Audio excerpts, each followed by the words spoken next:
Number से question करेंगे, जिसमें से शीशा के बारे में, शीशा या लेड के बारे में जानेंगे, जिसका सिंबल चिन्ह होता है दोस्तों पीबी होता है। तो चलिए दोस्तों इसके बारे में हम देखते हैं, क्वेश्चन को करते हैं और समझते हैं। लेड नाइट्रेट के तापीय अपघटन के परिणाम स्वरूप निर्मित उत्पाद क्या है?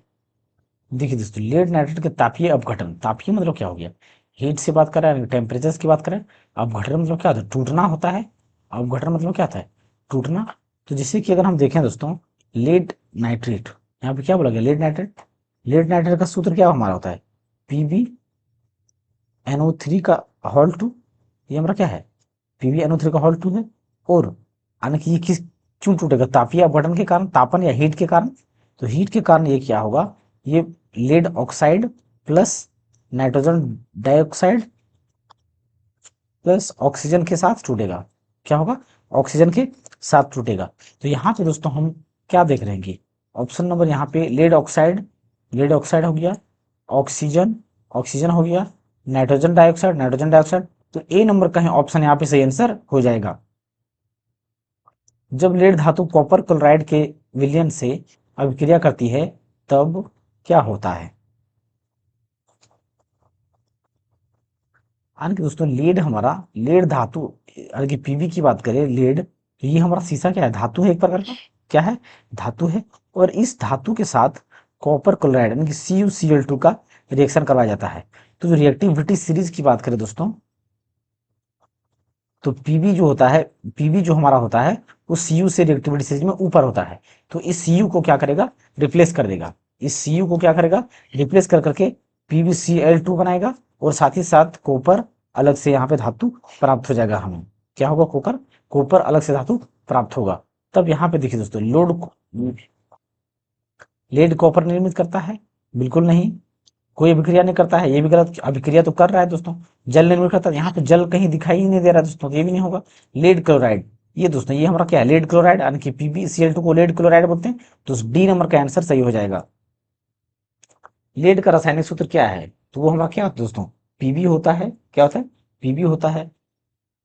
जब लेड नाइट्रेट का एक अणु गर्म किया जाता है तब लेड नाइट्रेट, लेड नाइट्रेट का क्या अर्थ है दोस्तों, PbNO3 का होल 2। PbNO3 का क्या होता है, होल 2 होता है। और जब इसे दोस्तों हीट किया जाता है या तो गर्म किया जाता है, तो हम लोगों ने क्या देखा था, लेड ऑक्साइड बनाता है, साथ ही साथ नाइट्रोजन डाइऑक्साइड और ऑक्सीजन गैस यहाँ से निकलता है। क्या निकलता है, ऑक्सीजन गैस निकलता है। तो यहाँ पे देखिए दोस्तों, अब हम ऑप्शन को देखते हैं। यहाँ पे देखिए दोस्तों, हम क्या देख रहे हैं, अगर यहाँ पे हम बात करें तो क्या क्या निकल रहा है, ऑक्सीजन गैस के 2 मोल निकल रहा है, ऑक्सीजन गैस के 2 मोल निकल रहा है, बिल्कुल नहीं दोस्तों, ऑक्सीजन का 2 मोल नहीं निकल रहा है। नाइट्रोजन डाइऑक्साइड का 1 मोल अणु निकल रहा है। अगर हम दोस्तों इसको क्या करते हैं, अगर इक्वेशन को हम बैलेंस करते हैं या संतुलन बनाए रखते हैं, तो हम क्या करेंगे, यहाँ पे देखिए पीबी वो हम यानी ऑक्सीजन की, सबसे पहले दोस्तों ऑक्सीजन को हम देखते हैं। तो यहाँ पे कितना ऑक्सीजन हो गया, 2 हो गया और 2 4 हो गया।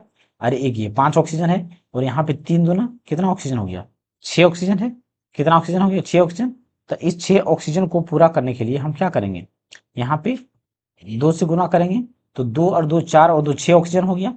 तो लेकिन दोस्तों यहाँ पे पीबी हमारा क्या हो गया, जो लेड हमारा हो गया 2 हो गया, यहाँ पे 1 है, तो यहाँ पे 2 से क्या करेंगे, गुना करेंगे। अब 2 लेड हो गया। तो अगर ऑक्सीजन की बात करें तो ऑक्सीजन की या तो नाइट्रोजन हमारा कितना हो गया, नाइट्रोजन 2 यहाँ से 2 यहाँ से 4 नाइट्रोजन हो गया। तो नाइट्रोजन को पूरा करने के लिए क्या करेंगे, हम 4 से यहाँ मल्टीप्लाई करेंगे। क्या करेंगे, 4 से। तो ये हमारा क्या हो गया, इक्वेशन संतुलित हो गया। क्या हो गया, संतुलित हो गया।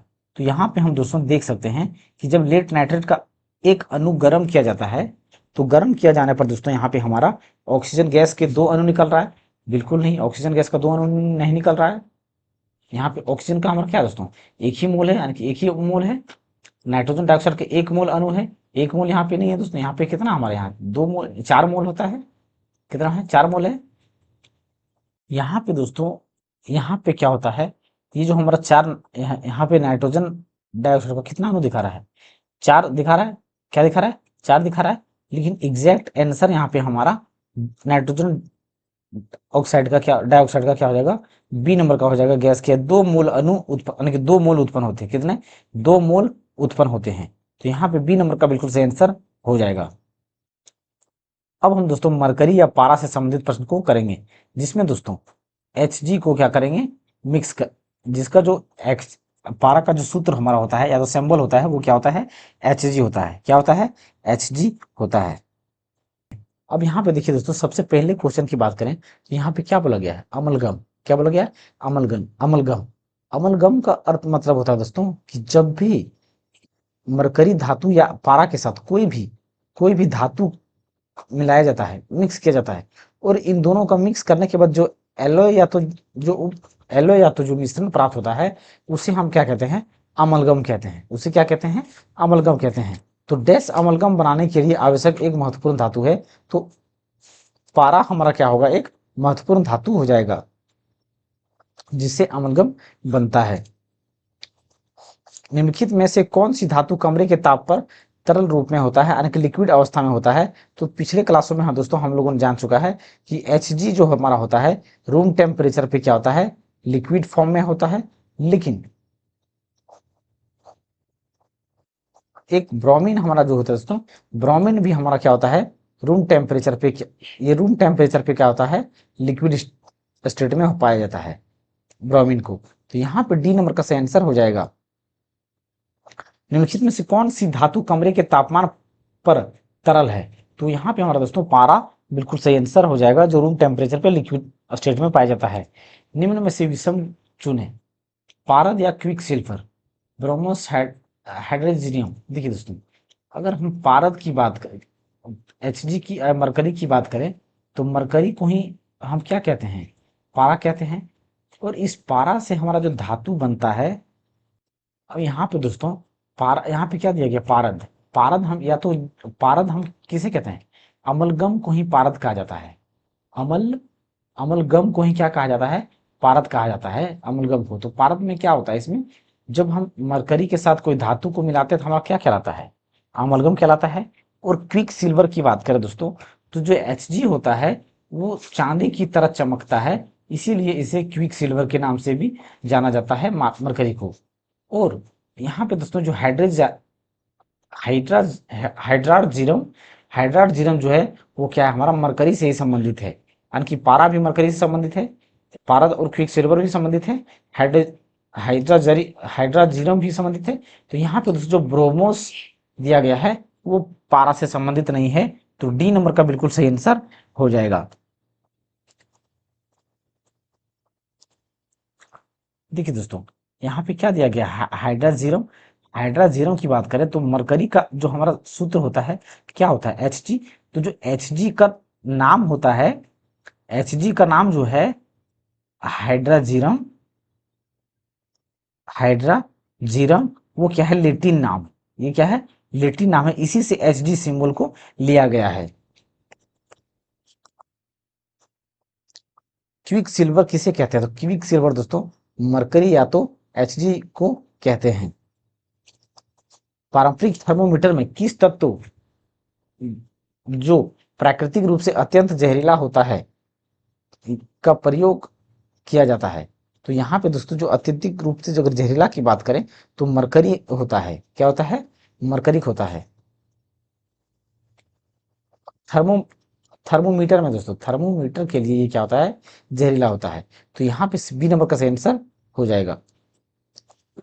पारा एकमात्र ऐसी धातु है जो 0 डिग्री सेल्सियस पर तरल रहती है, इसका कारण है इसकी निम्न आयनीकरण क्षमता होता है,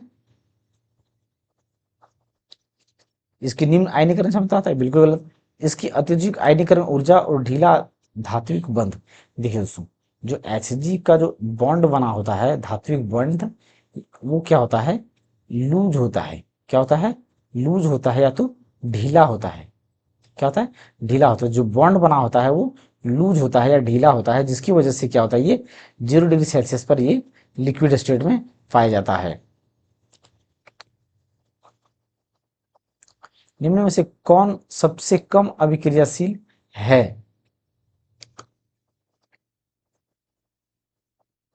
तो देखिए दोस्तों, हम लोगों ने रिएक्टिविटी सीरीज में पहले पढ़ चुके, क्या पढ़े थे कि सबसे पहले हमारा क्या होता है, पोटेशियम, फिर सोडियम, फिर कैल्शियम, कैल्शियम, फिर magnesium, aluminium, zinc, iron, lead, lead यानी कि क्या दोस्तों हमारा पीबी, पीबी उसके बाद हाइड्रोजन होता है, उसके बाद एच जी होता है, उसके बाद नीचे हमारा दोस्तों एच जी यानी कि मर्क सॉरी ए जी होता है सिल्वर, उसके बाद ए यू होता है गोल्ड, उसके बाद अन्य प्रकार के क्या होता है पाया जाता है, क्या होता है पाया जाता है। लेकिन यहाँ पे हम क्या पूछा गया निम्न में से कौन सबसे कम अभिक्रियाशील है। तो मैग्नीशियम की बात यहाँ पे करें दोस्तों तो ये हमारा क्या है ऊपर में ही पाया जा रहा है, मैग्नीशियम ये ऊपर में पाया जा रहा है तो ये अधिक है, यानी कि ये क्या होगा अधिक होगा। एल्युमिनियम की बात करते हैं एल्युमिनियम भी यहाँ पे जस्ट पाया जा रहा है। और हाइड्रोजन की बात करें तो यहाँ पे हाइड्रोजन हमारा है। और यहाँ पे मरकरी की बात करते हैं एच जी क्या है दोस्तों नीचे है, हाइड्रोजन के क्या है नीचे है। तो यहाँ पे दोस्तों हम क्या देख रहे हैं यहाँ पे जो सबसे ऊपर होगा क्या होगा अधिक अभिक्रियाशील होगा, और जो नीचे होगा वो कम अभिक्रियाशील होगा। तो हमें क्या पूछा गया कम अभिक्रियाशील के बारे में। तो यहाँ पे चार ऑप्शन जो हमारा ऑप्शन के अनुसार ये चार हमारा ऑप्शन में दिया हुआ है। तो जो ऑप्शन में दिया गया है जो जो सबसे नीचे होगा उसी का क्या होगा अभिक्रियाशीलता या रिएक्टिविटी कम होगा। तो बी नंबर का यहाँ पे पारा बिल्कुल सही आंसर हो जाएगा जो ऑप्शन के अनुसार सबसे नीचे रिएक्टिविटी सीरीज में होता है। क्विक सिल्वर क्या है तो क्विक सिल्वर दोस्तों पारा या एच को कहा जाता है। थर्मोमीटर में उपयोग की जाने वाली तरल धातु की पहचान करें तो थर्मोमीटर में दोस्तों पारा का तो यहाँ पे दोस्तों पारा क्या हो जाएगा बिल्कुल सही आंसर हो जाएगा।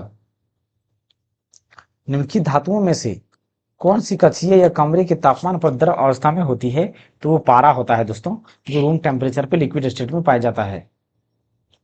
निम्नलिखित में से कौन सा तत्व कमरे के तापमान पर लिक्विड यानी कि द्रव अवस्था में पाया जाता है तो पारा हमारे यहाँ से आंसर हो जाएगा। निम्नलिखित से कौन सा धातु कमरे के तापमान ये की क्वेश्चन दोस्तों बार बार रिपीट किया गया है और कुछ नहीं यहाँ पे।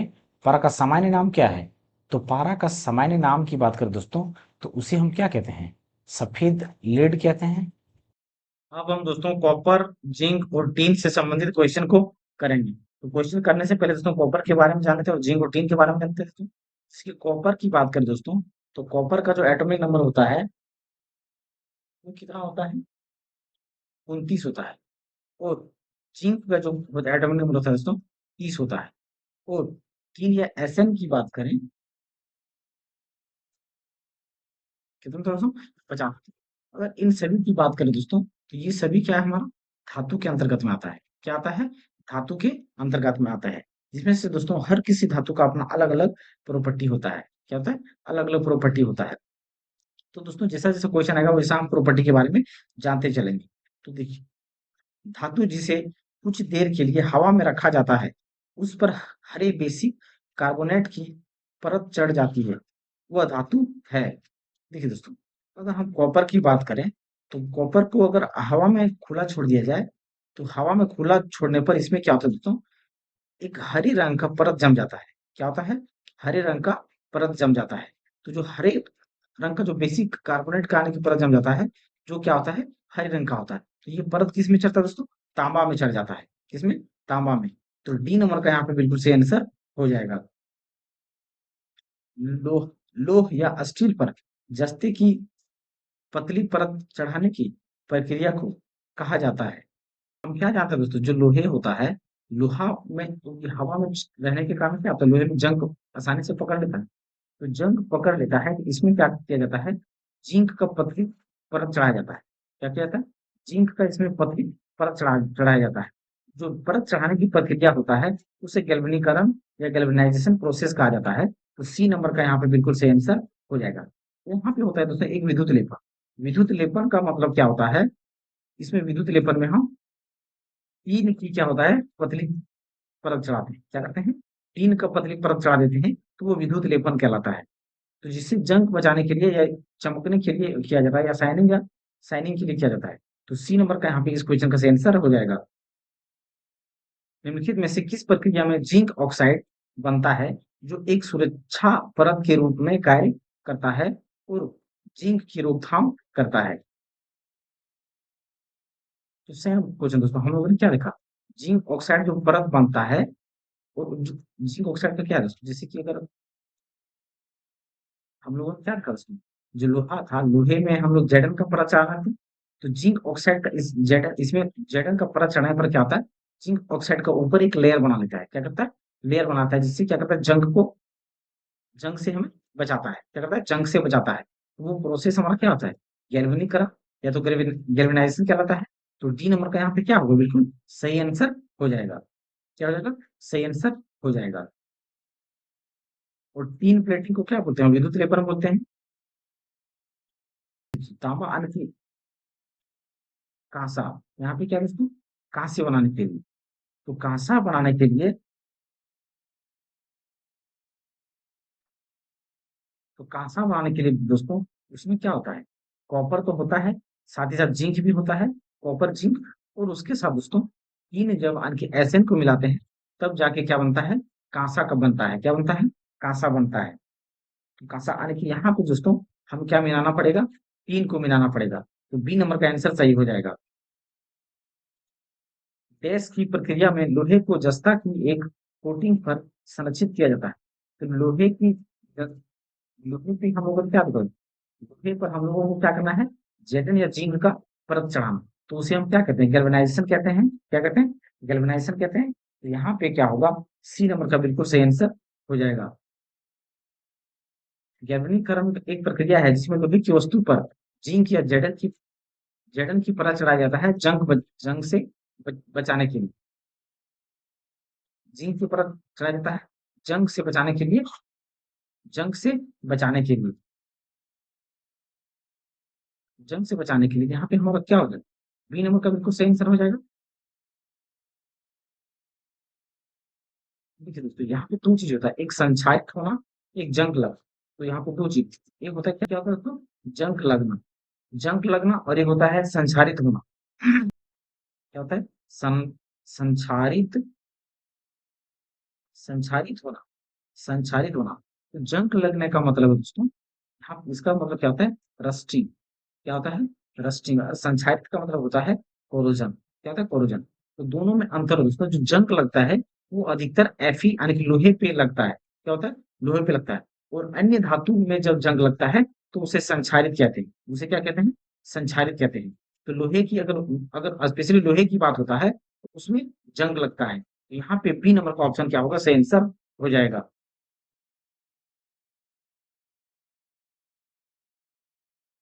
जिंक कॉपर सल्फेट विलयन से कॉपर को अलग कर सकता है, क्योंकि जिंक अभिक्रियाशील में ऊपर होगा दोस्तों। जिंक अभिक्रियाशील में क्या होगा, ऊपर होगा, इसीलिए अलग वो कर सकता है। Zinc copper sulphate, zinc copper sulphate विलयन से हमारा सबसे पहले हम क्या लेंगे, कॉपर सल्फेट का विलयन लेंगे। और इसमें क्या करेंगे, जेडन को रखेंगे। क्या, जेडन को रखेंगे। अब ये क्या करेगा, इस जेडन रिएक्टिविटी सीरीज में क्या होता है, ऊपर होता है। जिसे कि हम लोग बात करें, रिएक्टिविटी सीरीज का क्या होता है, क न क माने आलू। तो ये इसी तरह से सीरीज चलता चलता जाता है, जिसमें से दोस्तों जो जेडन होता है हमारा ऊपर होता है, और जो कॉपर होता है वो क्या होता है, नीचे होता है। क्या होता है, कॉपर नीचे होता है। तो जेडन रिएक्टिविटी सीरीज में ऊपर होने के कारण ये जेडन क्या करेगा, सीयू को रिप्लेस कर देगा। सीयू को रिप्लेस कर देगा और सीयू के स्थान पर खुद ये जगह ले लेगा। जेडन एसओ ऊपर बन जाएगा और यहाँ पे सीयू क्या हो जाएगा, बाहर निकल जाएगा। क्या हो जाएगा, बाहर निकल जाएगा। यहाँ पे क्या हो, कॉपर की तुलना में कम अभिक्रियाशील होता है, बिल्कुल नहीं। कॉपर की तुलना में जंग क्या है, अधिक अभिक्रियाशील है। कॉपर की तुलना में अधिक ऑक्सीकृत है, ऑक्सीकृत नहीं, कॉपर की तुलना में अधिक अभिक्रियाशील होती है। यानी कि सी नंबर का क्या होगा, बिल्कुल सही आंसर हो जाएगा। कॉपर सल्फेट के विलयन में जिंक मिलाने पर, कॉपर सल्फेट यानी सेम क्वेश्चन दोस्तों, कॉपर सल्फेट के विलयन में जिंक को मिलाने पर क्या बनाएगा हमारा, Zn SO4 बना लेगा। और Cu को क्या करेगा, बाहर निकाल देगा। तो पानी का निर्माण होता है, बिल्कुल नहीं। जिंक सल्फेट का निर्माण होता है, बिल्कुल नहीं। जिंक ऑक्साइड का निर्माण होता है, जिंक सल्फेट का निर्माण होता है। यहाँ पे क्या है हमारा, जिंक सल्फेट और कॉपर का निर्माण होता है। तो जिंक सल्फेट का निर्माण हो रहा है और कॉपर का निर्माण होता है। तो यहाँ पे हमारा क्या होगा, बी नंबर का आंसर क्या हो जाएगा, बिल्कुल सही आंसर हो जाएगा। जलयोजित कॉपर सल्फेट का रासायनिक सूत्र है जलयोजित। जलयोजित का मतलब क्या होता है, उसमें पानी का अंश पहले से मिला होता है। क्या होता है, पहले से मिला होता है। तो जो जलयोजित होता है दोस्तों, CuSO4.5H2, क्या होता है, .5H2।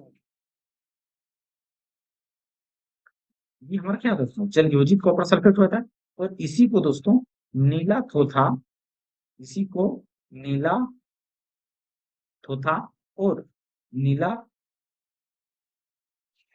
कशिश भी कहते हैं। नीला थोथा या तो नीला कशिश भी कहते हैं, या तो ब्लू विट्रोल भी कहते हैं। ब्लू विट्रोल भी कह सकते हैं। ब्लू विट्रोल भी कह सकते हैं। तो ए नंबर का यहाँ पे क्या होगा, बिल्कुल सही आंसर हो जाएगा। और दोस्तों FeSO4 7H2O की बात करें तो ये हमारा क्या होता है, हरा कशिश होता है। ये क्या होता है, हरा कशिश या हरा तोता बोल सकते हैं। और एक ZnSO4 dot ZnSO4 dot 7H2, जो ZnSO4 होता है वो क्या होता है, व्हाइट विट्रॉल या तो सफेद कशिश कह सकते हैं या सफेद तोता कह सकते हैं। निम्न में से कौन सा लचीला और कोमल होता है। तो देखिए दोस्तों, हम क्या जानते हैं, सल्फर की बात करें, सल्फर यहाँ पे हमारा क्या होता है, गैस होता है। कार्बन भी हमारा क्या है, गैस होता है। और फास्फोरस भी क्या होता है, गैस होता है। और हम लोगों ने दोस्तों फिजिक्स में इलास्टिसिटी नाम का एक टॉपिक पढ़ चुके हैं। इलास्टिसिटी इलास्टिसिटी इलास्टिसिटी नाम का दोस्तों टॉपिक पढ़ चुके हैं। उसमें हम लोगों ने क्या पढ़े थे कि धातु जो होता है उसमें का इलास्टिसिटी का गुण या प्रॉपर्टी पाया जाता है। इलास्टिसिटी का गुण या प्रॉपर्टी पाया जाता है। तो तांबा यहाँ पे हमारा क्या है, एकमात्र धातु है। यहाँ पे क्या है, एकमात्र धातु है। तो बी नंबर का यहाँ पे बिल्कुल सही आंसर हो जाए हो जाएगा। तांबा सल्फेट के विलयन में जस्ता मिलाए जाने पर का विस्थापन होता है। तो देखिए सेम रिपीटिंग क्वेश्चन है देखो। तो कॉपर सल्फेट यानी CuSO4 प्लस जस्ता यानी कि Zn को मिलाया जाता है। तो ये Zn क्या करेगा, Cu को रिप्लेस कर देगा। तो यहाँ पे रिप्लेस कौन हो रहा है, ये Cu का जो ओरिजिनल स्पेस है, प्लेस है, उसको क्या करेगा, रिप्लेस कर देगा। यानी कि ये ZnSO4 बना लेगा और Cu को रिप्लेस कर देगा, Cu को साइड कर देगा। तो कॉपर यानी कि यहाँ पे डी नंबर का क्या होगा, बिल्कुल सही आंसर हो जाएगा। जिंक सल्फेट क्या, ZnSO4 प्लस कॉपर, कॉपर धातु को मिलाया जाता है, तब यहाँ पे क्या होगा दोस्तों, यहाँ पे क्या होगा दोस्तों। और हम क्या जानते हैं दोस्तों, जो Zn हमारा है रिएक्टिविटी सीरीज में कॉपर से क्या है, ऊपर में है। तो कॉपर हमारा अभिक्रियाशील में क्या है, अधिक है। ये कॉपर क्या करेगा, ZnSO4 को रिप्लेस नहीं कर पाएगा। क्या करेगा, रिप्लेस नहीं कर पाएगा, क्योंकि कॉपर जो रिएक्टिविटी सीरीज में क्या होता है, नीचे होता है। Zn क्या है, हमारा ज्यादा पावरफुल है, ऐसा समझ सकते हैं कि Zn क्या है, ज्यादा पावरफुल है Cu की अपेक्षा। तो Cu क्या कर सकता है, Zn को रिप्लेस नहीं कर सकता है। लेकिन यही अगर यहाँ पे CuSO4 होता और Zn यहाँ पे होता, ये तो ये Zn अधिक पावरफुल या रिएक्टिविटी सीरीज में ऊपर होने के कारण इस Cu को रिप्लेस करके रिएक्शन करता और ZnSO4 प्लस Cu का निर्माण करता। लेकिन यहाँ पे ZnSO4 पहले दे दिया गया है और कॉपर को बाद में रखा गया है, यानी कि मिलाया गया है कॉपर। तो कॉपर इस Zn को कोई कुछ उखाड़ या बिगाड़ नहीं पाएगा, क्योंकि रिएक्टिविटी सीरीज या तो पावर में क्या होता है, कॉपर कम होता है। तो इसमें कोई रिएक्शन क्या होगा दोस्तों, नहीं होगा। तो बी नंबर का बिल्कुल सही आंसर हो जाएगा। गैस गैस विकसित होती है जब जिंक हाइड्रोक्लोरिक एसिड के साथ अभिक्रिया करता है। जिंक हाइड्रोक्लोरिक, तो देखिए जिंक यानी कि हमारा क्या है, HCl है। HCl के साथ जिंक का जब रिएक्शन कराएंगे तब क्या होगा। ठीक है दोस्तों, क्वेश्चन जो Zn होता है हमारा रिएक्टिविटी सीरीज में हाइड्रोजन से क्या होता है, ऊपर होता है। क्या होता है, ऊपर होता है। तो ये Zn क्या करेगा, हाइड्रोजन को रिप्लेस कर करके ZnCl2 का निर्माण करेगा और हाइड्रोजन गैस का निर्माण करेगा। तो ये ZnCl2 यानी कि जिंक क्लोराइड और हाइड्रोजन का निर्माण करेगा गैस का। तो ए नंबर का यहाँ पे बिल्कुल सही आंसर हो जाएगा। भोजन के बर्तनों पर टीन की परत लगाई जाती है, जिंक की नहीं, क्योंकि देखिए दोस्तों, हम क्या, भोजन के बर्तनों पर टीन की परत लगाई जाती है, जिंक की नहीं, क्योंकि तो देखिए दोस्तों, हम क्या जानते हैं, जो Zn हमारा है रिएक्टिविटी सीरीज में क्या होता है, ऊपर होता है। Zn जो हमारा होता है, चाहे हाइड्रोजन बोले, चाहे कॉपर बोले, चाहे Sn या तो टीन बोले, ये सारी से क्या होता है, रिएक्टिविटी सीरीज में Zn क्या होता है, ऊपर होता है। Zn क्या होता है, रिएक्टिविटी सीरीज ऊपर होता है, कि अधिक रिएक्टिव होता है। क्या अधिक रिएक्टिव होता है। तो जिसके कारण ये Zn क्या होगा, जिस धातु पे हम परत बनाएंगे तो वो रिएक्शन कर लेता है, क्या होगा, रिएक्शन कर लेता है। इसलिए जिंक का इस्तेमाल नहीं किया जाता है, टीन का इस्तेमाल किया जाता है। इसका टीन का इस्तेमाल किया जाता है। तो यहाँ पे दोस्तों जिंक टीन से महंगा है। महंगा और सस्ता से कोई मतलब नहीं दोस्तों। जिंक का क्वथनांक टीन से अधिक होता है, इसका ये भी इसका कोई मतलब नहीं दोस्तों। हमें यहाँ रिएक्टिविटी सीरीज के बारे में देखना है। तो जिंक टीन से अधिक प्रतिक्रियाशील है, बिल्कुल सही दोस्तों। जिंक का हमारा क्या है, टीन से ऊपर में है रिएक्टिविटी सीरीज में। तो ऊपर होने के कारण ये रिएक्टिविटी सीरीज में क्या होता है, ये रिएक्शन कर देता है या प्रतिक्रियाशील होता है। इसलिए जिंक का उपयोग हम बर्तनों में नहीं करके टीन का इस्तेमाल करते हैं कोटिंग के लिए। तो सी नंबर का सही आंसर हो जाएगा। निम्नलिखित में से कौन सी धातु उभयधर्मी ऑक्साइड बना सकती है? तो देखिए दोस्तों, हम पिछले क्लासों में उभयधर्मी ऑक्साइड के बारे में बता चुके हैं। बता चुके दोस्तों कि अगर Zn की बात करें या एल्युमिनियम की बात करें, तो ये दोनों हमारा दोस्तों उभयधर्मी होता है। क्या होता है? उभयधर्मी होता है। उभयधर्मी का मतलब क्या होता है दोस्तों? ये एसिडिक और बेसिक नेचर दोनों होता है। एसिडिक और क्या होता है? बेसिक नेचर का दोनों होता है, यानी कि अम्लीय और क्षारीय गुण को दोनों प्रदर्शित करता है जब ये ऑक्सीजन के साथ रिएक्शन करता है तब। यानी कि Zn वो जो हमारा था, जब ऑक्सीजन के रिएक्शन करेगा तो Zn O बनाएगा, और एल्युमिनियम के साथ करेगा तो Al2O3 बनाएगा। तो ये जो हमारा कंपाउंड आता है या जो अभिक्रिया होता है वो के बन के आता है, तो ये दोनों क्या होता है हमारा? एसिडिक नेचर का भी होता है और बेसिक नेचर का भी, दोनों नेचर का होता है। इसीलिए इसे उभयधर्मी कहा जाता है। तो यहाँ पे हमारा जिंक जो हो जाएगा सही आंसर हो जाएगा, और एल्युमिनियम यहाँ पे ऑप्शन में नहीं है, यानी कि जिंक और एल्युमिनियम ही होता है जो उभयधर्मी ऑक्साइड के एलिमेंट कहलाते हैं। तो जिंक यहाँ पे सही आंसर हो जाएगा। गैल्वेनाइज्ड लोहा क्या होता है? गैल्वेनाइज्ड लोहा की बात करें दोस्तों, तो जो आयरन होता है, आयरन में क्या किया जाता है? जिंक का उसमें परत चढ़ाया जाता है। जिंक का क्या होता है? परत चढ़ाया जाता है। तो हम यहाँ पे क्या कर सकते हैं? स्टील का रूप है? बिल्कुल नहीं, जिंक लेपित लोहा। जिंक लेपित लोहा, यानी कि बी नंबर का क्या होगा? बिल्कुल सही आंसर हो जाएगा। लोहे को जंग लगने से बचाने के लिए उस पर जिंक की एक सुरक्षात्मक परत लगाई जाती है। इस प्रक्रिया को क्या कहते हैं? तो इस प्रक्रिया को दोस्तों हम गैल्वेनाइजिंग कहते हैं। स्टार्टिंग में ही हम लोगों ने देख लिया था। गैल्वेनाइजीकरण जंग से बचाने वाली एक प्रक्रिया है जिसमें स्टील और लोहे पर डैश की परत चढ़ाई जाती है। तो गैल्वेनाइजिंग जो हमारा होता है दोस्तों, उसमें हम जिंक की परत चढ़ाते हैं। किसका? जिंक की परत चढ़ाते हैं। तो डी नंबर का क्या होगा? बिल्कुल सही आंसर हो जाएगा। और इलेक्ट्रोप्लेटिंग देखिए दोस्तों, एक होता है इलेक्ट्रोप्लेटिंग। क्या होता है? इलेक्ट्रोप्लेटिंग। तो इलेक्ट्रोप्लेटिंग में क्या करते हैं? इसी में क्या करते हैं दोस्तों, जो लोहे होता है या लोहे या तो स्टील में क्या किया जाता है दोस्तों, इसमें एसएन यानी कि टीन की परत चढ़ाया जाता है, तो उसे हम इलेक्ट्रोप्लेटिंग कहते हैं। गैल्वेनीकरण या तो गैल्वेनाइजिंग में क्या करते हैं? जिंक की परत चढ़ाते हैं। नीला थोथा का दूसरा नाम है? दोस्तों, नीला थोथा का सूत्र हम लोगों ने क्या पढ़ा है? अभी पिछले कुछ क्वेश्चनों में देखा हम लोगों ने दोस्तों, जो CuSO4.5H2O, ये हमारा क्या होता है? नीला थोथा का सूत्र होता है। ये क्या होता है? नीला थोथा का सूत्र होता है। तो नीला थोथा के सूत्र की बात करें दोस्तों, तो यहाँ पे हम क्या कह सकते हैं? नीला थोथा की बात करें दोस्तों, तो ये हमारा क्या है? यहाँ पे Cu है। Cu क्या है? Cu का मतलब क्या होगा दोस्तों? कॉपर। क्या होता है? कॉपर। और कॉपर को हम क्या कहते हैं हिंदी में? तांबा। और तांबा से ही क्या बनता है दोस्तों? ताम्र बनता है। तांबा से ही क्या बनता है? ताम्र बनता है, यानी कि एक ही मतलब होता है। तांबा या ताम्र का क्या होता है? एक ही मतलब होता है। इसीलिए इसे ताम्र सल्फेट या तो कॉपर सल्फेट के नाम से भी जाना जाता है। ताम्र सल्फेट या कॉपर सल्फेट के नाम से भी जाना जाता है। तो ए नंबर का यहाँ पे ताम्र सल्फेट क्या हो जाएगा? बिल्कुल सही आंसर हो जाएगा। सल्फेट हेप्टाहाइड्रेट को आमतौर पर डैश के नाम से जाना जाता है। सेम क्वेश्चन दोस्तों, हम लोगों ने क्या देखा था? हम लोगों ने तीन प्रकार का थोथा देखा। एक CuSO4.5H2O, जो हमारा क्या था? नीला थोथा था। ये क्या था? नीला थोथा था। ये क्या था दोस्तों? नीला थोथा या तो नीला ब्लू विट्रोल। और एक हमने क्या देखा दोस्तों? ZnSO4.7H2O, वो हमारा क्या था? सफेद कशिश होता है इसका नाम। इसको क्या बोलते हैं? सफेद थोथा। इसको क्या बोलते हैं दोस्तों? सफेद थोथा।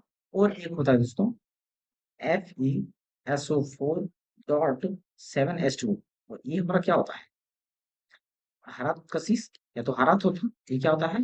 हरा कशिश या तो हरा थोथा कहलाता है। लेकिन यहाँ पे दोस्तों अगर हम बात करें ZnSO4 7H2O, ZnSO4 7H2O, यानी कि यहाँ पे ये हमें दिया गया ZnH2O, ZnSO4 7H2O, तो ये हमारा क्या हो गया? सफेद कशिश। क्या है ये? सफेद कशिश। तो सफेद कशिश या तो सफेद कशिश हमारे यहाँ पे क्या होगा? सही आंसर हो जाएगा। सही आंसर हो जाएगा। नीला तूतिया। देखिए दोस्तों, यहाँ पे थोथा को हम तूतिया भी कह सकते हैं। क्या कह सकते हैं? तूतिया भी कह सकते हैं। यहाँ पे क्या कह सकते हैं? नीला तूतिया, यानी कि तूतिया शब्द ऐड कर सकते हैं। एक ही मतलब हो गया सब। तो उसको हम तूतिया बोल सकते हैं, या तो कशीस बोल सकते हैं, या तो तोता बोल सकते हैं, या तो इंग्लिश में उसको विट्रॉयल बोल सकते हैं। विट्रॉयल। तो वो हमारा सारा इसका मतलब सारा एक ही चीज होता है। तो जेड एन एस फोर को हम क्या बोल रहे हैं? सफेद। तो सफेद से यहाँ पे दोस्तों एक दिया गया है श्वेत तूतिया। श्वेत मतलब ये क्या होता है, व्हाइट या तो सफेद। तो ए नंबर का यहाँ पे बिल्कुल सही आंसर हो जाएगा। और जेडन यानी कि जिप्सम का सूत्र हम लोगों ने देखा था दोस्तों, CaSO4.2H2O, 2H2O। तो ये हमारा क्या था, जिप्सम का सूत्र था। तो यहाँ पे बिल्कुल ए नंबर का सही आंसर हो जाएगा। नीला थोथा का रासायनिक सूत्र क्या है? तो सेम क्वेश्चन दोस्तों, अभी हम लोगों ने क्या देखा, जो नीला थोथा को हम क्या बोलते हैं, कॉपर सल्फेट, यानी कि CuSO4.5H2O, 5H2O। वो हमारा क्या होता है, कॉपर सल्फेट नीला थोथा। ए नंबर का क्या होगा, बिल्कुल सही आंसर हो जाएगा। ऊपर पट्टी में पाया जाने वाला, अब हम दोस्तों अन्य धातु से संबंधित प्रश्नों को करेंगे, जिसमें देखेंगे कौन कौन धातु से किसमें क्वालिटी क्या होता है। ऊपर पट्टी में पाया जाने वाला दूसरा सर्वाधिक प्रचुर तत्व कौन सा है, प्रचुर तत्व कौन सा है? तो देखिए दोस्तों, हम किस भूगोल पट्टी किसे कहते हैं, पृथ्वी की लेयर की बात करें दोस्तों, या तो इंटरनल स्ट्रक्चर, तो वो तीन लेयर में होता है। क्या होता है, तीन लेयर में। सबसे जो ऊपरी लेयर होता है उसे क्रस्ट या तो भूगोल पट्टी कहा जाता है, क्रस्ट या तो ऊपर पट्टी कहा जाता है। जो दूसरा लेयर होता है दोस्तों, वो क्या कहलाता है, मेंटल कहलाता है, मेंटल या तो परवार कहलाता है। और अंतिम जो होता है दोस्तों, वो तो क्रोड कहलाता है या तो कोर कहलाता है। ये अंतिम लेयर होता है, ये मिडिल लेयर और ये बाहरी लेयर। तो यहाँ पे भूगोल पट्टी यानी कि इस लेयर में पूछा गया है। तो इस लेयर की बात करें दोस्तों, तो यहाँ पे दोस्तों अगर धातु की बात करें तो इसमें Cr यानी कि एल्युमिनियम धातु सबसे अधिक मात्रा में पाई जाता है। अगर धातु बोलेंगे, तो धातु की बात करें तो सबसे अधिक धातु हमारा यहाँ पे पाया जाता है ऊपर पट्टी पर। लेकिन यहाँ पे क्या बोला गया है, तत्व। तो तत्व के बारे में बात करें तो सबसे अधिक तत्व जो पाया जाता है, ऑक्सीजन तत्व पाया जाता है। क्या पाया जाता है, ऑक्सीजन तत्व। यहाँ पे ये क्या हो गया दोस्तों, Cr हो गया। Cr से मतलब हो गया सिलिका, और ए से एल, एल से क्या हो गया, एल्युमिनियम। क्या हो गया, एल्युमिनियम। तो यहाँ पे दोस्तों एल्युमिनियम और सिलिका क्या होता है, अधिक पाया जाता है। और सिलिका की बात करें दोस्तों, तो सिलिका हमारा क्या होता है, SiO2 होता है, जिसे हम क्वार्ट्ज के नाम से भी जानते हैं। तो SiO2, SI से हमारा क्या हो गया, सिलिकन हो गया। क्या हो गया, सिलिकन। और O2 से क्या हो गया, ऑक्सीजन। तो जो अधिक मात्रा में पाया जाता है दोस्तों एक नंबर पे, तो एक नंबर पे अगर बात करें तो ऑक्सीजन तत्व पाया जाता है। यहाँ पे तत्व के बारे में बोला गया दोस्तों, क्या बोला गया है, तत्व के बारे में। तो ऑक्सीजन तत्व पाया जाता है। और दूसरा दूसरा हमारा क्या पाया जाता है, सिलिकन पाया जाता है। क्या पाया जाता है, सिलिकन। और उसके बाद में यहाँ पे दोस्तों तीसरे नंबर पे हमारा क्या पाया जाता है, एल्युमिनियम तत्व पाया जाता है। क्या पाया जाता है, एल्युमिनियम तत्व। लेकिन दोस्तों अगर धातु की बात करें, तो सबसे अधिक अधिक धातु अगर ऊपर पट्टी पर कोई पाया जाता है, तो वह एल्युमिनियम हो जाता। यहाँ पे अगर तत्व की जगह पर धातु हो जाता, तो धातु बोला जाता तो एल्युमिनियम सही आंसर होता। लेकिन यहाँ पे तत्व बोला है तो ऑक्सीजन एक नंबर पे आता है। दूसरे नंबर पर तत्व जो आता है वो सिलिकॉन आता है। तो बी नंबर का यहाँ पे सिलिकॉन बिल्कुल सही आंसर हो जाएगा। निम्नलिखित में से कौन सा मैग्नीज के बारे में सही नहीं है? इसका उपयोग इलेक्ट्रिक लोहा, टोस्टर इत्यादि के हीटिंग तत्वों में किया जाता है। बिल्कुल सही दोस्तों। ये मैग्नीज जो हमारा होता है एक इंपॉर्टेंट मेटल हो जाता है, जिसे इलेक्ट्रिक लोहा या टोस्टर इत्यादि में इस्तेमाल किया जाता है। तो ये पहला कथन बिल्कुल सही बोला गया है। उच्च तापमान स्तर पर अपने प्रतिरोध को प्रभावित करता है। इसमें दोस्तों कोई प्रभाव नहीं पड़ता है। मैग्नीज पे अगर तापमान बढ़ाने पर इसमें कोई प्रभाव नहीं पड़ता है, रेजिस्टेंस पे कोई प्रभाव नहीं पड़ता है। तो ये गलत कथन के बारे में दोस्तों बी नंबर का है, बिल्कुल गलत कथन बोला गया है। मैग्नीज एक विद्युत का धनात्मक तत्व है। बिल्कुल दोस्तों, मैग्नीज हमारा क्या है, एक धातु है। तो धातु है तो वो करंट फ्लो करेगा। यह आसानी से ऑक्सीकरण नहीं करता है। बिल्कुल दोस्तों, धातु हमारा क्या होता है, अधिक आसानी से नहीं होता है। तो यहाँ पे क्या होता है, ये भी सही कथन बोला गया है। ये क्या बोला गया, सही कथन बोला गया है। तो एकमात्र गलत कथन कौन सा है दोस्तों, बी नंबर का गलत कथन है। तो जो गलत कथन है वही हमारा सही आंसर हो जाएगा। तो बी नंबर का क्या होगा, बिल्कुल सही आंसर हो जाएगा। निम्नलिखित में से कौन सी धातु मुक्त अवस्था में पाई जाती है? तो मुक्त अवस्था की बात करें दोस्तों, तो हम लोगों ने क्या देखा था, एजी, एयू, और जो प्लेटिनम धातु था, क्या बोलते थे, नोबेल मेटल बोला जाता है इसे। इसे क्या बोला जाता है, नोबेल मेटल। और इस ये सोसाइटी, ये तीनों धातुएं दोस्तों फ्री स्टेट या तो मुक्त अवस्था में पाया जाता है। तो यहाँ पे प्लेटिनम डी नंबर का आंसर सही हो जाएगा। यह सबसे हल्की धातु है, सबसे हल्की धातु। देखिए दोस्तों, अगर हम एटॉमिक नंबर की बात करें, तो एटॉमिक नंबर यहाँ पे सबसे पहली धातु, अगर पीरियोडिक टेबल में सबसे पहली धातु की बात करें, तो वो धातु हमारा क्या है दोस्तों, लिथियम है। क्या है, लिथियम है। लिथियम धातु है। तो लिथियम धातु है दोस्तों। तो जो हल्की धातु के बारे में बोला गया है, तो लिथियम धातु ही हमारा क्या हो जाएगा, बिल्कुल सही आंसर हो जाएगा, जो कि बी नंबर पे दिया गया है। अगर यहाँ पे हीलियम की बात करें दोस्तों, ये भी गैस है। फास्फोरस की बात करें, ये भी गैस है। कैल्शियम यहाँ पे एक धातु है दोस्तों। तो धातु की द्रव्यमान संख्या के अनुसार हम कह सकते हैं, जैसे लिथियम की बात करें तो इसका एटॉमिक नंबर कितना हो गया, 3 हो गया। और इसकी जो द्रव्यमान होता है, और लिथियम की ये क्या हो गया दोस्तों, एटॉमिक नंबर इसका क्या हो गया, 3 हो गया। लेकिन लिथियम की एटॉमिक मास की बात करें तो इसका क्या होता है, 6.9 के आसपास होता है, यानी 6 इसका हम लेते हैं, या तो 6 इसका लेते हैं। और यहाँ दोस्तों कैल्शियम की बात करें तो कैल्शियम का एटॉमिक मास की बात करें तो इसका एटॉमिक नंबर कितना होता है, 20 होता है। तो एटॉमिक मास की बात करें तो ये 40 के आसपास होता है। तो एटॉमिक मास इसका अधिक है, तो ये हल्का कैसे हो सकता है। तो यहाँ पे बी नंबर का सही आंसर हो जाएगा। निम्नलिखित में से कौन सी धातु सबसे हल्की होती है, तो वो हमारा दोस्तों लिथियम धातु हल्की होती है। एल्युमिनियम हाइड्रोजन 4, यानी कि तथा सोडियम अमलगम तथा NaBH4 के मध्य उभयनिष्ठ गुण क्या है, उभयनिष्ठ गुण क्या है। ठीक है, तो इसमें अगर इन दोनों की बात करें तो दोनों में कुछ क्या होगा, सेम प्रॉपर्टी होगा। क्या होगा, सेम प्रॉपर्टी पाया जाएगा। उसी सेम प्रॉपर्टी के बारे में हमें बताना है, वही क्या होगा, राइट आंसर हो जाएगा। तो इनका प्रयोग विगलित धातुओं से स्लैग निकालने हेतु किया जाता है, बिल्कुल नहीं। इनका प्रयोग स्टर धातुओं के निर्माण में किया जाता है, बिल्कुल नहीं। वे अपचायक होते हैं। ये दोस्तों ये क्या होता है, रिड्यूसिंग एजेंट के रूप में काम करते हैं, रिड्यूसिंग एजेंट के रूप में काम करते हैं। यानी कि सी नंबर का क्या होगा दोस्तों, बिल्कुल सही आंसर हो जाएगा। जो यहाँ पे रिड्यूसिंग एजेंट के रूप में ये दोनों अमलगम अमलगम रिड्यूसिंग एजेंट के रूप में काम करेंगे। धातु को 35 डिग्री सेल्सियस तापमान के ऊपर तरल अवस्था में रहता है। सबसे पहली बात हम जानते हैं दोस्तों, जो Hg जो तो हमारा पारा होता है, रूम टेम्परेचर पर ही क्या होता है, लिक्विड स्टेट में होता है। और रूम टेम्परेचर हमारा कितना होता है दोस्तों, 25 डिग्री सेल्सियस। तो अगर दोस्तों 25 डिग्री सेल्सियस में ही रूम टेम्परेचर में ये लिक्विड होता है, तो उससे ऊपर में जाएगा तो वो तो लिक्विड में ही रहेगा। क्या रहेगा, लिक्विड में ही रहेगा। अब यहाँ पे दोस्तों हम गैलियम की बात करें तो गैलियम हमारा ऐसा धातु होता है, जब गैलियम धातु को अगर 35 डिग्री सेल्सियस तक हीट कर देंगे तो ये क्या दोस्तों, लिक्विड स्टेट में आ जाएगा। ये क्या होगा, लिक्विड स्टेट में आ जाएगा, या तो द्रव अवस्था में आ जाएगा। तो यहाँ पे पारा और गैलियम दोनों सही हो जाएगा। तो सी नंबर का क्या होगा, बिल्कुल सही आंसर हो जाएगा। घड़ियों में इस्तेमाल किया जाने वाला क्वार्ट्ज टेस है। तो देखिए दोस्तों हम क्या जानते हैं, जो क्वार्ट्ज हमारा होता है वो SiO2 होता है। क्या होता है, SiO2, जिसे हम क्या कहते हैं, सिलिका भी कहते हैं, सिलिका। तो जो घड़ियों में डाला जाता है वो क्वार्ट्ज डाला जाता है, तो सिलिकॉन डाइऑक्साइड, यानी कि बी नंबर का क्या होगा, बिल्कुल सही आंसर हो जाएगा। जो घड़ियों में इस्तेमाल किया जाता है, इनमें से कौन सी धातु वायु के साथ अभिक्रिया नहीं करती है।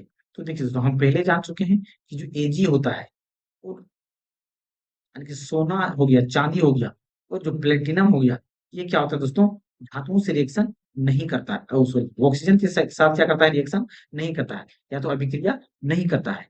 तो यहाँ पे दोस्तों हम ऑप्शन के अनुसार देखें तो यहाँ पे पोटेशियम, तो ये पोटेशियम रिएक्शन आसानी से कर लेता है। तो ये पहला ऑप्शन क्या होगा, नहीं होगा। प्लेटिनियम स्वर्ण, तो ये भी आंसर सही हो जाएगा दोस्तों।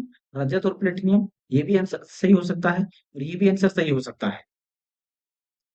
क्योंकि रजत भी स्वर्ण, यानी कि सोना भी नहीं रिएक्शन करता है, और ना ही चांदी रिएक्शन करता है। चांदी रिएक्शन करता है, ना ही प्लेटिनम रिएक्शन करता है, ना तो स्वर्ण रिएक्शन करता है, ना तो प्लेटिनम रिएक्शन करता है। तो यहाँ पे दोस्तों तीनों आंसर सही हो जाना चाहिए। यहाँ पे नहीं दोस्तों काट देना चाहिए, यहाँ पे नहीं क्या करना चाहिए, हट जाएगा। तो सही और आंसर हमारा यहाँ पे ए नंबर का हो जाता। लेकिन यहाँ पे ऑप्शन नंबर बी लिया गया है, तो यहाँ पे बी आंसर लिया गया है। लेकिन हम क्या जानते हैं, जो चांदी होता है और जो सोना होता है और प्लेटिनियम होता है, ये फ्री स्टेट में या तो नोबेल धातु है, ये ऑक्सीजन के साथ रिएक्शन जल्दी से नहीं करता है। इसलिए इसका दोस्तों खास करके आभूषण भी बनाया जाता है, रिएक्शन नहीं करता है इसलिए। तो लेकिन यहाँ पे दोस्तों अगर यहाँ पे नहीं होता तो आंसर यहाँ पे ए नंबर का सही हो जाता, लेकिन यहाँ पे बी नंबर का आंसर लिया गया है। हथेली पर रखने पर निम्न में से कौन सा धातु पिघल जाता है। तो देखिए तो हम क्या जानते हैं, सबसे पहले हम क्या जानते हैं, जो Hg हमारा मरकरी होता है वो हमारा 25 डिग्री सेल्सियस आने के रूम टेम्परेचर पर ही क्या होता है, वो लिक्विड स्टेट में पाया जाता है, वो लिक्विड में स्टेट में पाया जाता है। और गैलियम या तो सीजियम धातु की बात करें दोस्तों, ये भी क्या होता है, हमारा बॉडी टेम्परेचर पे अगर हाथ पे रखते हैं तो ये हाथ पे ही पिघल जाता है। क्यों पिघल जाता है दोस्तों, क्योंकि हम क्या जानते हैं, जो हमारा बॉडी टेम्परेचर होता है कितना होता है, 35 से 36 डिग्री सेल्सियस के आसपास होता है। तो ये 35-36 डिग्री सेल्सियस के आसपास होता है। और ये गैलियम और सीजियम क्या होता है, 35 और 36 डिग्री सेल्सियस में क्या होता है, ये लिक्विड स्टेट में बदल जाता है, यानी कि ये मेल्ट कर जाता है। तो यहाँ पे दोस्तों जो बी नंबर का आंसर हो जाएगा, बिल्कुल सही आंसर हो जाएगा, यानी कि सीजियम धातु और गैलियम धातु 35 डिग्री सेल्सियस पे ही क्या होता है, वो मेल्ट कर जाता है। और जैसा कि आप जानते हैं दोस्तों, हमारा बॉडी टेम्परेचर जो होता है वो 35 या तो 36 डिग्री सेल्सियस के आसपास ही होता है। गैस धातु का क्षय नहीं होता है। क्षय होने का अर्थ है दोस्तों कि वो कभी भी घटेगा नहीं, यानी कि जंग उसमें नहीं लगेगा। क्या होगा, जंग नहीं लगेगा। तो यहाँ पे दोस्तों ऐसा धातु हमारा कौन होता है, एजी होता है, एयू होता है, या तो प्लेटिनम होता है। ये तीन धातु होता है जो जल्दी से जंग नहीं लगता है। तो प्लेटिनम यानी कि डी नंबर का आंसर यहाँ पे बिल्कुल सही आंसर हो जाएगा। गैस धातु हमारी हथेली पर पिघल जाती है, तो वो हमारा दोस्तों गैलियम धातु और सीजियम धातु होता है जो हथेली पे पिघल जाता है। तो बी नंबर का आंसर क्या होगा, बिल्कुल सही आंसर हो जाएगा। यदि आप अपनी हथेली पर गैस धातु रखेंगे तो वह धातु पिघल जाती है, तो वो दोस्तों गैलियम या तो सीजियम धातु होता है। निम्न में से अधातु खनिज कौन सा है, अधातु खनिज कौन सा है। यहाँ पे क्या बोला गया, अधातु खनिज। तो यहाँ पे दोस्तों अगर बॉक्साइट की बात करें दोस्तों, तो बॉक्साइट हमारा किसका एस होता है, एल्युमिनियम को एस होता है। बॉक्साइट हमारा क्या होता है दोस्तों, एल्युमिनियम का एस होता है। और मैग्नीशियम हमारा क्या है दोस्तों, हम जैसा कि जानते हैं मैग्नीशियम हमारा क्या है, एक धातु है। क्या है, धातु है। और मैग्नीज की बात करें तो मैग्नीज भी हमारा क्या है, धातु है। मैग्नीज हमारा क्या है, धातु है, यानी कि ये भी एल्युमिनियम बॉक्साइट होता है, वो धातु का ही रूप है। मैग्नीज भी हमारा क्या है, धातु ही है। मैग्नीशियम भी हमारा क्या है, धातु है। तो अगर जिप्सम की बात करें दोस्तों, तो जिप्सम का फॉर्मूला हमारा क्या आता है, CuSO4 डॉट 2H2O, ये हमारा क्या होता है, जिप्सम का सूत्र होता है। तो जो जिप्सम का सूत्र है दोस्तों, वो यहाँ पे हो जाएगा दोस्तों अधातु खनिज हो जाएगा। क्या हो जाएगा, अधातु खनिज हो जाएगा। तो डी नंबर का यहाँ पे बिल्कुल सही आंसर हो जाएगा। टंगस्टन का गलनांक डैश है। देखिए दोस्तों, अगर टंगस्टन की गलनांक की बात करें तो सभी धातुओं में से दोस्तों अधिक गलनांक क्या होता है, टंगस्टन धातु का ही होता है।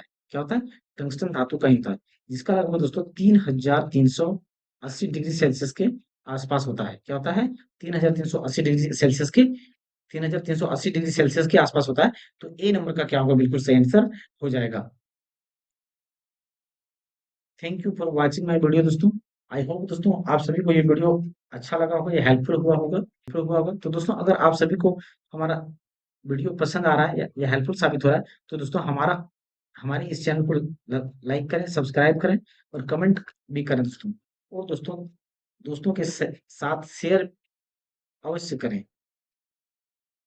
थैंक यू दोस्तों।